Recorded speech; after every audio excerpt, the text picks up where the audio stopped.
तर नसरापूर अत्याचार आणि हत्या प्रकरणावर नागरिकांचा संताप पाहायला मिळतोय। पुण्याच्या भोर तालुक्यातल्या नसरापूर ग्रामस्थांनी उपमुख्यमंत्री एकनाथ शिंदे यांची भेट घेतली। आरोपीला विशेष न्यायालय स्थापन करून महिनाभराच्या आत त्याला फाशी देण्यात यावी अशी मागणी या ग्रामस्थांनी केली आहे।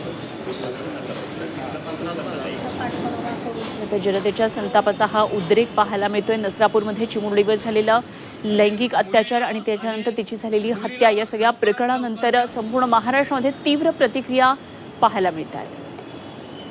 आम्ही शिंदे साहेबांच्या इथं गेलो, तिथं सुद्धा त्यांना आम्ही हे निवेदन दिलं आहे आणि याचा जास्तीत जास्त पाठपुरावा करून लवकरात लवकर त्या चिमुकल्या जीवाला आणि त्या कुटुंबियांना न्याय मिळावा, आमच्या नसरापुराला न्याय मिळावा अशी मी सर्वांना विनंती करते। एक सामान्य नागरिक म्हणून आम्ही त्यांच्यासमोर गेलो। मामांनी आम्हाला तिथपर्यंत नेण्याची मदत केली, कारण आम्ही एक सामान्य नागरिक तिथपर्यंत पोहोचू शकत नव्हतो, पण मामांच्या मदतीमुळे आम्ही तिथपर्यंत पोहोचलो।